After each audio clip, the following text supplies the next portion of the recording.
최근에 사람들 만나면은 꼭 물어보는 말이 있죠. 가스비 얼마 나왔냐. 그런데 여러분들 많이 나오셨죠.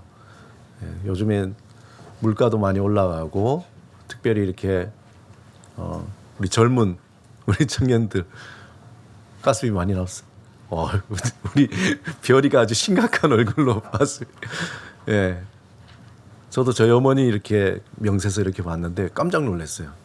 아파트 관리비가 확 올라가서 뭘 올라갔나 봤더니 가스비가 많이 올라갔더라고요.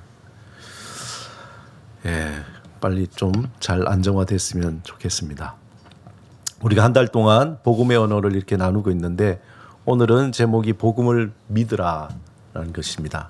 복음을 믿으라. 오늘 설교는 여러분이 여러 번 들으셨을 거예요. 그리고 오늘 들으면 목사님 또 저 얘기하시는구나. 그러나 제 마음은 오늘 설교는 여러분들이 다 외웠으면 좋겠어요. 왜냐하면 가장 핵심이고 이것이 우리의 믿음의 삶의 가장 중요한 부분이기 때문에 여러분들이 듣고 또 듣고 예전에 듣던 말씀 또 들려 주옵소서 하는 말씀처럼 잘 새겨서 마음에 새기고 또 이것이 마음에 새길 뿐만 아니라 삶 속에서 이것이 운동력 있게 움직일 수 있도록 또 사모하시기 바랍니다. 우리 옆 사람에게 이렇게 한번 물어보세요. 복음이란 무엇입니까? 한번 물어보시기 바랍니다. 네, 묻기만 하지 말고 이번에 답을 한번 해보세요. 복음이 뭐냐? 한번 답을 서로 한번 해보실래요? 복음이 뭐냐고. 네, 한번 물어보세요. 복음이 뭡니까? 네. 큰일 났네요, 이거. 이거 어떡합니까? 예수 믿었는데 복음을 믿는다 그러는데 복음이 뭔지 모른다 그러면 이거 어떡할 거예요? 네. 복음이 뭡니까? 선뜻 얘기가 쉽지 않죠. 예. 그래서 오늘 설교 말씀을 여러분들이 듣고 또 들어서 아주 외우시기 바랍니다. 자, 복음을 영어로 하면 뭡니까? 가스페일이라고 하잖아요. 이게 두 말이 붙은 합성어입니다. God, 하나님의 스펠이라는 것은 말하다. 하나님이 말하는 것. 하나님의 말씀. 요거를 조금 더 다르게 얘기하면은 굿뉴스라고 돼요. 좋은 소식. 말 그대로 좋은 소식이라는 거죠. 복음이. 헬라어로 말하면은 유앙겔리온이라는 말인데 굿뉴스하고 똑같은 거예요. 유앙겔리온의 유라는 것은 말 그대로 굿이라는 뜻입니다. 굿. 그리고 아겔리온이라는 말은 소식이라는 뜻이에요. 소식을 전하는 천사라는 말도 있는데 그래서 원래 고대 그리스에는 일상생활에서 편지를 주고받거나 어떤 좋은 소식을 전할 때에 그 좋은 소식이라는 말이 일반적으로 유앙겔리온이라고 얘기하는 거예요. 예를 들면은 우리 옆집에 누가 시집을 간다, 결혼을 한다, 이게 좋은 소식이잖아요. 그때 우리 옆집에 유앙겔리온이 있어. 뭡니까? 그 좋은 소식은 옆집에 있는 처녀가 결혼한다는 거죠. 그런 것처럼 이 복음이라는 것은 일반적으로 쓰였던 말이에요. 특별히 황제의 출생이라든지 생일, 즉위식 이런 거를 국가적인 뭡니까? 유앙겔리온. 국가적으로 좋은 소식이죠. 그것을 복음이라 그랬습니다. 특별히 또 군사적으로 정치적으로 승전보를 앓고 그 승전보를 들고 전령이 막 뛰어오면서 말을 타고 달려오면서 뭐라 그러냐면 내 손에는 유앙겔리온이 있다. 나에게는 좋은 소식. 무슨 소식입니까? 전쟁에 우리나라가 우리 군대가 승리했다라는 좋은 소식이죠. 그렇다면은 우리가 얘기하는 복음이라는 것, 특별히 예수님이 공생애를 시작하면서 복음을 믿으라고 할 때에 그 복음이 뭘까 하는 거죠. 그때의 기쁜 소식은 뭔가? 마가복음 1장 15절에 보면은 예수님이 뭐라고 얘기하셨냐면은 자, 다 같이 한번 읽어봅시다. 시작. 때가 차서 하나님 나라가 가까웠다. 회개하고 복음을 믿어라. 이거잖아요. 이때 예수님이 복음을 믿으라. 근데 대부분이 복음을 믿으라 그렇게 얘기할 때에 머릿속에 워낙 훈련이 잘 돼 있어가지고 훈련이 잘 돼 있어서 신앙 훈련이 양육이 잘 돼 있어서 목사님 이 복음은 예수님이 우리를 위해서 십자가에 달려 돌아가시고 3일 만에 부활하시고 그것을 믿는 자마다 하나님의 자녀가 되는 이것이 복음입니다. 맞는 얘기죠. 틀린 거 하나도 없습니다. 그렇다면은 예수님이 이때에 때가 차서 하나님 나라가 가까웠다. 회개하고 복음을 믿어라. 이때 복음이 뭐냐는 거예요. 아니 목사님 좀 전에 얘기했잖아요. 그게 복음이라고. 근데 예수님이 얘기하셨는데 예수님 아직 살아 계신데 십자가에 달려 돌아가시기 전에 예수님이 뭐라 그랬습니까? 복음을 믿어라. 우리가 아까 복음이 뭐라 그랬죠? 기쁜 소식이라고 그랬잖아요. 때가 차서 때가 되어가지고 하나님 나라가 가까웠다. 그러니까 회개하고 기쁜 소식을 믿어라. 이때에 예수님이 얘기하신 기쁜 소식이 뭐냐는 거죠. 기쁜 소식. 그래서 이 말을 조금 더 풀어서 말하자면은 때가 다 되어서 하나님의 나라가 다가왔고 이제 회개하여 그 나라에 들어갈 시간이 다 되었다. 그 얘기 뭡니까? 그 때가 되기 이전에는 그 나라에 들어갈 수가 없다는 거예요. 죄인 되었던 인간이 하나님의 나라에 들어가려고 해도 그전에는 들어갈 수가 없는 길이 없어요. 길이 막혀 있다는 거예요. 예수님이 오시기 전까지 아무리 그 나라에 들어가려고 해도 그 문이 없기 때문에 들어갈 수가 없는 거예요. 이때 예수님이 공생애를 시작하면서 이제 때가 됐다. 이제 문이 열린다는 거예요. 구원의 문이 열린다는 거예요. 이제 하나님이 우리를 하나님의 나라 안에 들어오도록 우리를 돌이켜서 지난주에 회개에 대해서 얘기했잖아요. 유턴, 세상으로 가던 그 길을 돌이켜서 예수를 믿음으로 들어올 수 있도록 구원의 문을 이제 열어주신다는 거예요. 그래서 예수님이 이제 때가 됐어. 때가 됐기 때문에 이제 너희들은 이제 세상에 방황하지 말고 하나님을 떠났던 너희들은 이제 돌이켜 회개하고 이제 하나님 나라로 들어와라. 이 기쁜 소식을 믿어라. 이것이 예수님이 이야기하는 복음을 믿어라. 그 구원의 열매가 예수 그리스도께서 십자가에 죽으시고 3일 만에 부활하시면서 이제 완성이 돼버린 거죠. 이것을 고린도전서 15장 3절 4절에 바울이 이렇게 새롭게 정의했습니다. 예수님의 그 이야기를 이렇게 정의했어요. 자, 한번 같이 읽어보겠습니다. 시작. 내가 받은 것을 먼저 너희에게 전하였노니 이는 성경대로 그리스도께서 우리 죄를 위하여 죽으시고 장사 지낸 바 되셨다가 성경대로 사흘 만에 다시 살아나사. 여기에 보면은 성경대로라고 되어 있잖아요. 내가 받은 것, 사도 바울이 받은 것 뭡니까? 복음이죠. 내가 먼저 받았다는 거예요. 이는 내가 받은 이 복음은 성경대로, 성경에 예언한, 성경에 오래전부터 말씀되어 그대로 누가? 예수 그리스도께서 우리 죄를 위하여 죽으시고 장사 지낸 바 되셨다가 또 성경대로, 성경의 예언대로 사흘 만에 다시 살아났다는 이것이 내가 받은 바라는 거예요. 그 사건. 그래서 바울이 예수님이 우리를 위해서 죽으시고 부활하신 이 사건은 이것이 그냥 예수님이 얘기한 게 아니라 오래전에 선지자를 통해서 메시아가 오겠다고 예언이 되어 있고 그가 고난받을 거라고 예언이 되어 있고 그가 십자가에 달려 죽을 것이라고 예언되었고 그가 3일 만에 부활할 것이라고 예언되었던 그 일들이 예수 그리스도를 통해서 완성되고 이루어졌다는 것. 이것이 기쁜 소식이에요. 왜? 그 소식을 듣고 예수 그리스도를 믿는 자는 이제 하나님의 나라로 들어갈 수 있기 때문인 거예요. 그 문이 열렸고 그 안으로 들어갈 수 있기 때문에 이 기쁜 소식을 믿으라는 겁니다. 그래서 복음이 우리에게 기쁜 소식이 된 것은 복음이 우리를 죽음에서 죄에서 살리는 소리이기 때문에 그래요. 다시 말해서 복음은 우리를 살리는 소리입니다. 우리 한번 넘겨주시면은 한번 복음이라는 것을 우리가 여러 가지 정의를 많이 할 수 있지만 한마디로 얘기하면 우리를 죄에서 영원한 죽음에서 살리는 소리라는 거예요.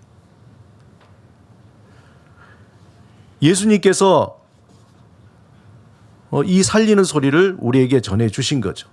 그렇다면은 그 살리는 소리의 그 핵심이 뭐냐? 가장 중요한 핵심이 뭐냐? 그것을 우리가 저 창세기로부터 가보면은 창세기 1장에 하나님이 천지를 창조하시고 난 뒤에 하나님이 뭐라고 하셨냐면 보시기에 좋았더라. 이게 히브리어로 토브라 그러거든요. 영어로 하면 굿이라 그랬어요. It's good. 내가 너무 좋다. 그렇게 얘기한 거예요.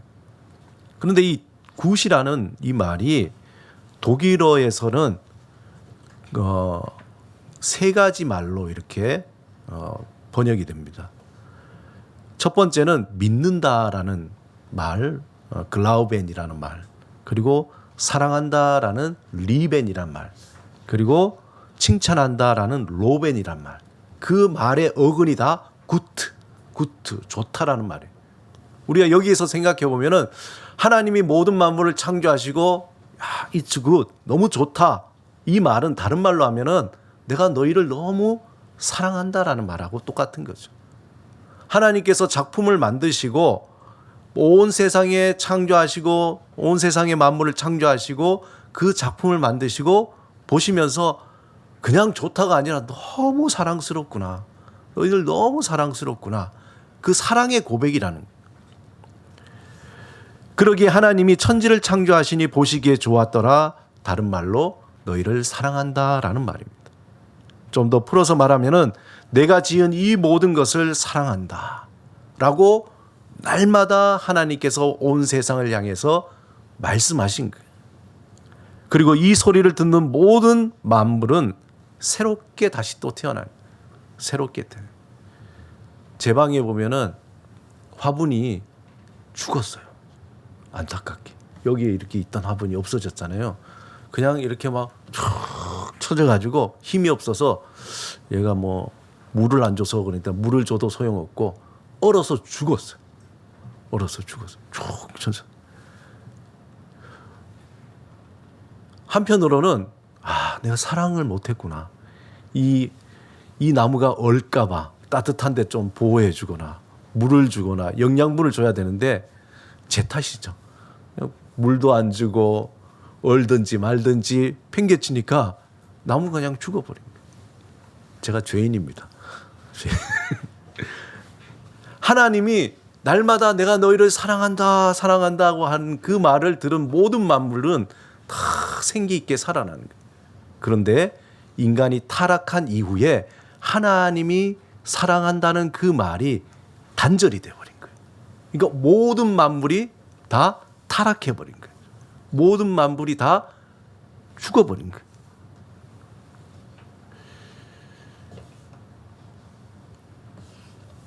인간이 죄로 말미암아 하나님을 떠나고 난 뒤에 하나님이 들려주시는 그 사랑의 음성을 듣지 못할 때 결국 내가 하나님의 사랑받는 자가 아닌 하나님이 나를 저주한다라고 그렇게 자꾸 믿는 거예요. 아마 저 나무도 생명이 있다면 저를 향해서 목사님이 나를 싫어하는구나. 물도 안 주고 햇볕도 안 주고 따뜻하게도 안 하고 그렇게 원망했겠죠. 그런데 마가복음 1장 9절에서 11절에 매우 놀라운 장면이 있는데 인간의 죄로 말미암아 하나님과 인간 사이에 막혔던 하나님의 음성이 드디어 예수님이 세례 요한에게 세례를 받으실 때에 하늘에서 그 음성이 들려와요. 뭐라고 되어 있냐면 이는 내 사랑하는 아들이요 내 기뻐하는 자라. 하늘에서 예수님에게 이는 내 사랑하는 아들이요 내 기뻐하는 자라 라고 말씀하신 이 음성이 그냥 단지 예수님에게만 하신 음성이 아니라 이제 예수 그리스도를 믿는 모든 자들에게 들려주시는 음성이라는 거예요. 그래서 예수 그리스도를 믿을 때에 우리가 하나님이 나를 저주한다, 미워한다 이런 생각에서 구원받아 하나님이 나를 사랑하시는구나 라는 그 음성을 비로소 듣게 된다는 거죠. 이 소리가 우리를 영원히 살리는 소리요, 하나님이 우리를 사랑하며 보호하며 책임져 주신다는 그 음성을 이제 듣게 되는 겁니다. 이 복음, 즉 우리를 살리는 소리는 예수님이 십자가에 못 박혀 죽으실 때에 갈보리 언덕에서 그 소리가 온 세상에 진동하게 된 거죠. 망치 소리로. 그 소리가 내가 너희를 사랑한다, 내가 너희를 사랑한다. 로마서 5장 8절에 그 십자가의 죽으심은 우리를 사랑하시는 하나님의 사랑의 확증이라 그래요. 내가 너를 너무나 사랑하기 때문에 십자가에 내 아들을 못 박혀 죽게 한다는 사랑의 확증. 그리고 예수님이 돌아가시고 사흘 만에 부활하시고 승천하신 후에 제자들을 통해서 구체적으로 이제 그 소리를 전하도록 부탁하신 거죠. 복음을 전하도록. 그 소리가 울리고 울려서 여러분들이 이 자리에 앉아 있는 거 아닙니까? 그 소리를 듣고 이 자리에 앉아 있는 거예요. 그런데 문제는 뭐냐면은 하나님이 나를 사랑하신다는 그 음성, 그 복음, 그 살리는 소리가 내 귀에만 자꾸 맹맹 걸리는 거예요. 내 머리에만 계속 그냥 사랑한다고 알기 때문에 이것이 우리 삶에 스며들지 않아서 우리에게 생명력이 또 능력이 되지 못하는 겁니다. 그 살리는 소리가 우리 마음 깊은 곳까지 스며들어 우리의 깊은 곳에서 울려 우리의 상처와 아픔과 고통을 치유하고 또 거짓과 탐욕과 절망의 소리들 다 몰아내야 된다는 거예요. 그 소리가 우리 마음 깊은 곳에 우리 삶 속에 스며들도록. 제가 자주 예를 들지만 녹슨 철판에 아무리 아름다운 색을 칠해봐야 비가 오고 눈이 오고 또 뜨거워지고 추워지고 할 경우 어떻게 됩니까? 그 페인트가 벗겨지잖아요. 결국 녹슨 그 철판만 드러나는 거예요. 우리에게 아무리 복음이 이야기되고 들었다고 할지라도 우리 마음에 스며들지 않으면 고통이 오고 고난이 오고 시험이 올 때에 하나님이 나를 사랑하신다는 그 말이 그냥 껍질이 그냥 떨어져 나가고 하나님 나를 미워하시는구나. 그러니까 내가 이런 시험을 당하지. 하나님이 나를 저주하시는구나. 내가 그러니까 이런 질병을 당하지. 그러한 생각으로 다시 또 오해를 하게 된다는 거예요.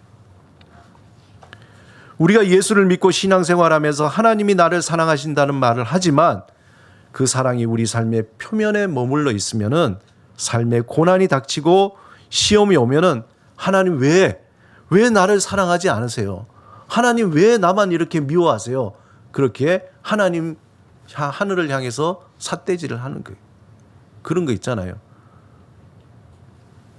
물에 빠진 사람 건져줬더니 어떻게 되죠? 내 보따리 내놓으라고 하죠. 죄에서 죽음에서 영원한 죽음에서 구원을 해줬더니 어느 날 하나님 왜 나를 자꾸 미워하세요? 그렇게 하는 거죠.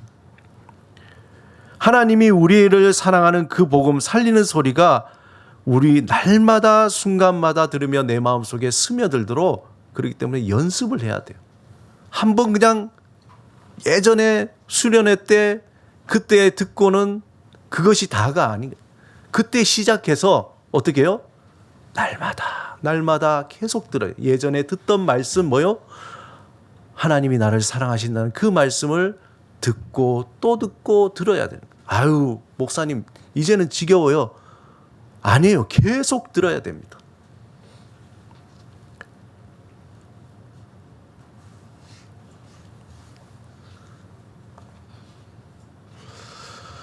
예수님이 십자가에 돌아가신 후에 엠마오로 내려가는 두 제자의 얼굴은 슬픔과 낙심으로 어두워져 있었습니다.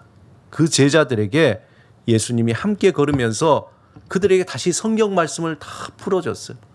예수 그리스도가 어째 예언되고 어떻게 오실 걸 예언되고 그리고 십자가에 죽으시고 3일 만에 부활하실 것에 대해서 다 이렇게 풀어주었습니다. 하지만 그들은 그들과 함께했던 사람들이 그분이 예수님인지를 몰랐습니다. 그들이 마을에 도착해서 함께했던 그분은 강권에서 예수님과 함께 식사하게 되고 예수님이 음식을 드실 때 축사할 때에 그제서야 그들의 눈이 밝아져서 우리와 함께했던 그분이 예수님이시구나라는 것을 알아보게 되지만 이제 예수님은 그들에게 보이지 않았습니다. 이때에 그들이 어떻게 고백하냐? 누가복음 24장 32절에 이렇게 고백합니다. 다 같이 한번 시작. 그들이 서로 말하되 길에서 우리에게 말씀하시고 우리에게 성경을 풀어주실 때에 우리 속에서 마음이 뜨겁지 아니하더냐. 예수님을 그들은 봤습니다. 그리고 십자가에 돌아가신 걸 봤어요. 그 이전엔 이적도 봤습니다. 말씀도 들었습니다. 그러나 예수님이 죽고 난 뒤에 그들은 절망과 실망 속에 빠져 있었어요. 예수를 믿긴 믿지만 그러나 우리가 하나님의 그 말씀을 우리 마음속에 스며들지 않도록 그냥 머릿속에만 습관적으로 우리가 알고 있다면은 이 제자들처럼 우리도 어느 순간에 절망에 빠지게 되는 거예요. 그때 예수님이 어떻게 했습니까? 말씀을 풀어서 다시 말씀을 통해서 그것을 다시 들으니까 그들의 마음이 뜨거워지는 거예요. 다시 열정이 솟아나고 그 열정이 뭡니까? 하나님이 나를 사랑하시는구나. 하나님이 나를 사랑하시는구나. 그 열정이 다시 회복되는 겁니다. 그들은 예수님이 들려주시는 하나님의 사랑의 음성, 살리는 소리를 들었을 때에 하나님의 그 크신 하나님의 사랑의 음성이 그들의 마음을 뜨겁게 했다는 거예요. 그리고 우리 속에서 마음이 뜨겁지 아니하더냐. 그렇게 고백하는 거죠. 하나님의 살리는 소리가 우리의 마음 깊은 곳에 스며들 때에 우리는 뜨거워집니다. 하나님을 향한 열정이 생기고 사모함이 생기는 거예요. 삶의 의욕이 생기고 살아야 되겠다는 이유를 발견하게 됩니다. 그렇다면 어떻게 하면 하나님의 살리는 소리가 우리 안에 스며들게 할 수 있는가? 그 방법은 너무나 단순합니다. 그 방법은 반복적으로 그 말씀을 들으면 돼요. 반복적으로. 문제는 세상에 죽이는 소리가 너무나 가스비가 너무나 많이 나오고 누가 나를 미워하는 것 같고 세상의 온갖 소리들이 너무나 크기 때문에 하나님이 지금도 여전히 우리에게 들려주시는 그 음성이 너무 작게 들려요. 잘 안 들리는 거예요. 그러므로 우리는 아주 조용하게 하나님 앞에서 시간을 내어서 말씀을 세밀하게 듣는 그 순간을 만들어야 된다는 거예요. 아침에 일어나서 하루를 보내고 잠자리에 들기 전에 가만히 우리의 마음 소리를 들어보면 우리에는 온갖 속 시끄러운 소리들이 많이 있습니다. 그래서 세상은 날마다 우리를 죽이는 소리로 가득 채우게 됩니다. 우리가 하나님의 살리는 소리를 듣지 않으면 그 소리가 진짜인 줄 알고 우리는 또다시 하나님이 나를 미워하시는구나. 그 헛된 소리에 붙들리고 마는 겁니다. 하나님은 반복적으로 우리를 향한 하나님의 살리는 소리를 들으라고 얘기하는 거예요. 이사야 28장 23절 우리 다 같이 한번 읽어보겠습니다. 시작. 너희는 귀를 기울여 내 목소리를 들으라. 자세히 내 말을 들으라. 주님께서는 우리를 향해서 내 목소리를 제발 좀 들어라. 자세히 내 말을 들으라. 그렇게 이야기하는 거예요. 그러기에 우리는 날마다 하나님의 살리는 소리를 듣고자 갈망해야 됩니다. 갈망해야 돼. 하나님의 그 살리는 소리 복음을 듣기 위해서 잠잠히 하나님과 만나는 시간을 가져야 됩니다. 세상의 소리는 너무 크기 때문에 조용히 하나님의 음성을 들어야 합니다. 말씀을 읽고 또 읽으며 우리 안에 하나님의 그 음성으로 자꾸 채워야 되는 거예요. 우리 올 한 해가 이제 시작돼서 1월이 다 갔습니다. 1월 지나면서 여러분의 마음의 소리를 한번 살펴보면은 온갖 우리가 원치 않는 소리들이 가득 차지 않습니까? 이제 그대로 둔다면은 더 가득 찰 거예요. 더 밀도가 더 두꺼워져서 마치 구둑살처럼 아주 단단하게 될 거예요. 그러면은 하나님이 아무리 그러한 말씀이 들어와도 이 단단한 구둑살 때문에 우리에게 제대로 하나님의 소리가 들려지지 않습니다. 그러므로 이제 2월 달을 준비하면서 다시 마음을 새롭게 올 한 해 동안에 하나님의 말씀을 또 듣고 들어야 되겠다는 결단을 하시기 바랍니다. 사랑하는 여러분, 우리는 하나님의 사랑받는 하나님의 자녀들입니다. 믿습니까?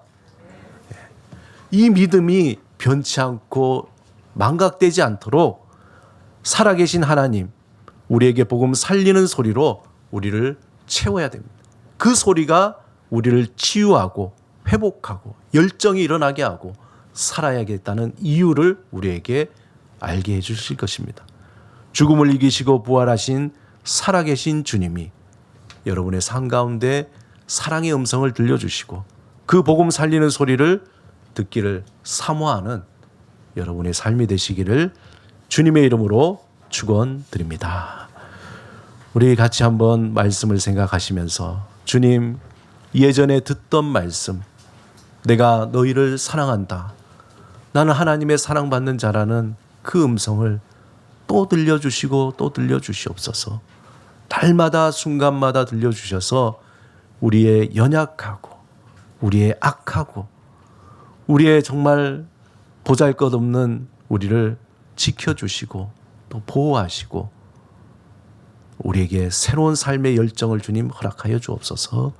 우리 잠시 말씀을 생각하시며 침묵으로 기도드리겠습니다.